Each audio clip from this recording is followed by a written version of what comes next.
Ok, allez c'est parti, let's go. Bonjour à tous, j'espère que vous allez bien. Alors là comme vous voyez je suis dehors parce qu'à l'intérieur j'ai mon imprimante 3D qui fait que tourner là justement pour mes frames, pour faire les trucs en TPU.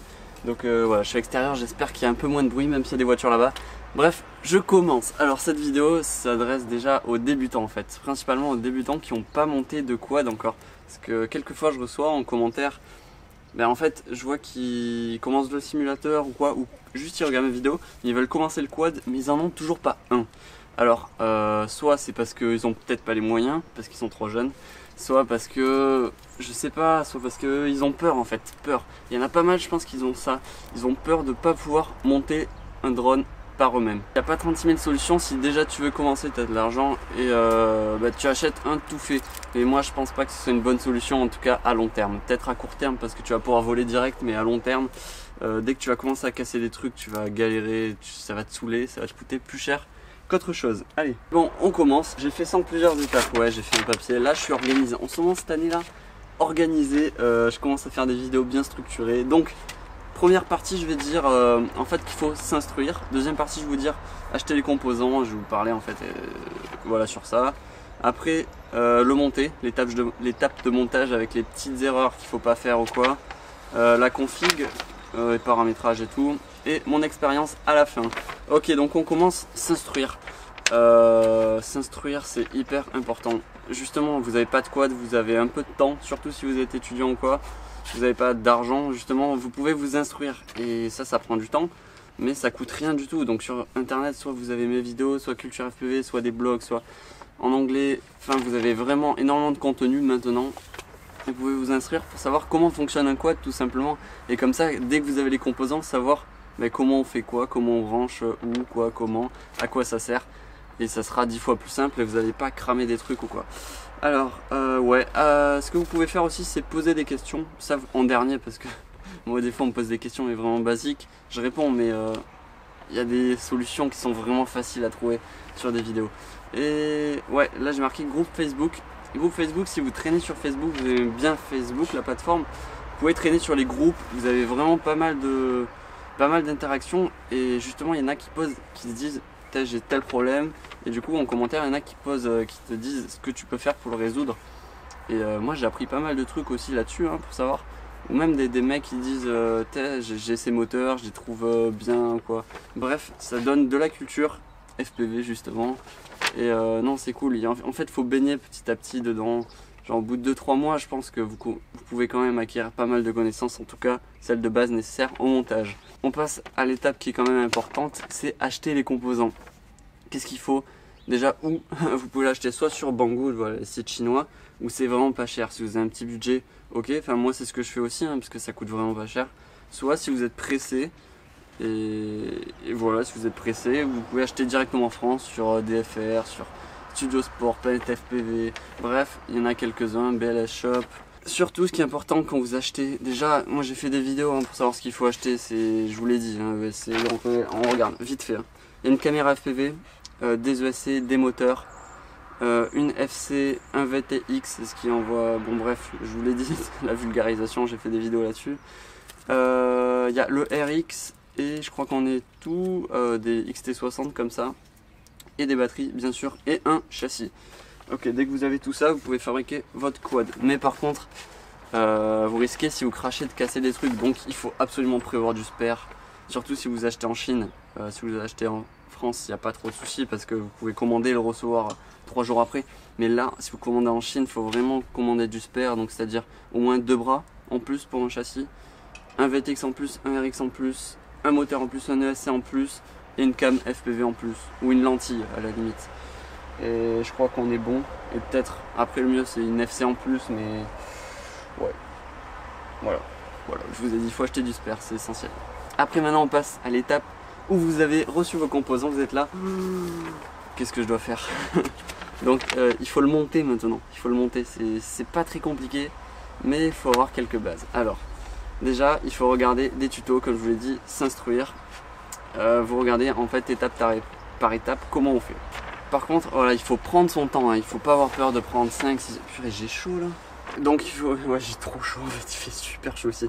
Faut pas avoir peur de prendre du temps. Donc moi je crois que je faisais 5-6 heures sur mon premier bulle, enfin même plus, hein, c'était énorme, ça se comptait même en jours quoi. Parce que je galérais, je vous dirai mon expérience après. Vous allez avoir des galères, ça c'est sûr, enfin des galères plus ou moins importantes, mais vous allez avoir des problèmes, tomber sur des problèmes. Vous allez sûrement aussi cramer des trucs peut-être, que ce soit en crash ou pas en crash. Moi j'avais pas cramé grand chose, j'avais juste cramé un VTX, je sais plus comment, genre je l'avais branché, j'avais pas mis d'antenne, enfin une connerie comme ça. Alors bah voilà, je peux en profiter pour dire les trucs à faire gaffe. Donc le VTX mettait toujours une antenne dessus. Les moteurs, regardez s'ils tournent dans le bon sens. Remapper les moteurs s'il faut, donc c'est à dire placer les moteurs au bon endroit sur Betaflight. Et après si vous, ouais voilà le sens des moteurs, parce que si vous branchez que les sens des moteurs ils sont pas bons ou quoi, le drone il va se casser la gueule direct, il va même pas décoller et vous risquez de casser des trucs, ça serait dommage. Et aussi truc important pour pas cramer, il faut regarder quand même en fait la tension maximale supportée par chaque composant. Donc sur certains ça va de 5 à 36 volts, d'autres ça va jusqu'à du 12 volts. Donc voilà, faut regarder, faut vraiment faire gaffe à ça, et ouais c'est super important. Et aussi ouais, mettez un condo à chaque fois sur vos setups, vous le branchez directement sur le pad où vous branchez votre XT60. Un petit condo de 1000 microfarads, ça fera bien le taf pour protéger un peu des pics de courant. Ok, maintenant vous avez votre quad, vous l'avez monté, il est là comme ça, tac, et bah, il va pas voler tout seul, hein. Il faut le brancher pour pouvoir paramétrer l'armement. Alors j'ai marqué quoi? Ouais, armement, voilà, justement, le sens des moteurs et tout. Voir si tout va bien. Qu'est-ce que j'ai mis? Le bind du RX. Mais voilà, là je vous le dis, comme ça, étape par étape, vous allez le faire. Et c'est, en fait, peut-être que si on se dit, voilà, il faut monter ça et tout paramétrer, oh, c'est trop compliqué. Mais si on regarde le problème étape par étape, il faut régler des petites étapes par des petits problèmes par des petits problèmes. Et au final, vous y arrivez, c'est facile. Prend un peu de temps, je suis d'accord, mais c'est facile.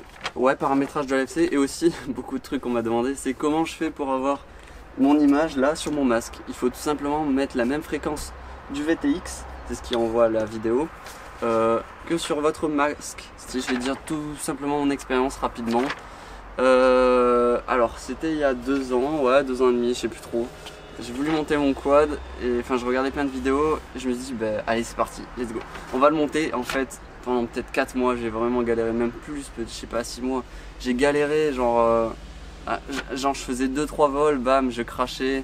Il fallait que je répare et que j'attende 3 semaines parce que j'avais pas de spare. Donc le spare c'est important, le spare c'est du matériel en plus si vous aviez pas compris. Comme je vous l'ai dit, hein, acheter des cams, des moteurs en plus. Ouais, donc c'est VTX que j'avais cramé, ça m'avait coupé pendant 3 semaines, hein, voilà, puisque moi je suis comme ça, j'avais pas trop d'argent, j'achetais direct en Chine. Du coup, ça mettait du temps, vraiment beaucoup de temps. Maintenant c'est peut-être plus rapide et plus fiable. Après, deuxième problème qui est pas top en fait, c'est la carte, la FC. Vous savez que les FC maintenant ils fonctionnent sur Betaflight, Flight One ou Kiss. En gros c'est ça les trucs principaux. Et là moi j'avais une CC3D, ça fonctionnait sur OpenPilot. Et OpenPilot c'était vraiment hyper connu avant, mais par contre c'était la galère pour programmer les trucs. Rien que pour mettre un buzzer c'était laisse tomber, c'était trop galère, c'était chiant. Et surtout quand on est un débutant, on connaît rien, on n'a personne pour nous aider. Et bien là j'ai bien galéré. Mais là on a Betaflight maintenant, ou même les autres, ils sont simples, c'est facile d'accès, t'as plein d'options. Enfin je pense hein, parce que j'ai eu un peu d'expérience après, mais je pense que Betaflight c'est beaucoup plus simple que OpenPilot. Voilà, donc vous avez de la chance.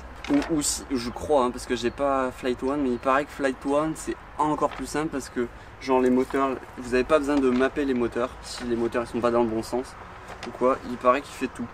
Donc voilà, je sais pas, j'ai pas essayé, mais par contre les cartes sont beaucoup plus chères. Ouais, donc aussi j'ai marqué mon truc. En fait mon premier montage j'ai dû mettre 5-6 heures. C'est enfin, non, même additionné, même plus en fait. Je crois que j'ai passé une semaine, genre tous les soirs un peu. Je sais pas, mais c'était super long. Des fois je me couchais à 2 h du mat. Au final j'avais mon quad qui sonnait, qui faisait que biper, j'arrivais pas à faire. Bref, que des galères, mais au final j'ai réussi, a priori. J'arrive à monter plein de quads maintenant. Maintenant sur Betaflight c'est plus simple. Donc voilà, c'était une petite vidéo en fait pour vous motiver à monter votre quad si vous avez. Voilà, le budget je l'ai pas dit, c'est à peu près 500 € je pense. Commencez avec 500 €, c'est bien, comme ça vous achetez tout votre matériel. Il ne sera pas haut de gamme, mais ce sera du matériel suffisant en tout cas pour commencer, pour se faire la main, pour apprendre. Voilà, donc j'espère que vous avez aimé cette vidéo. N'hésitez pas toujours à liker, ça me fait vraiment super plaisir, ça m'aide. Et en tout cas, moi je vous dis merci et ciao, bye. Allez, on rentre à la maison. C'est madame qui fait du bruit.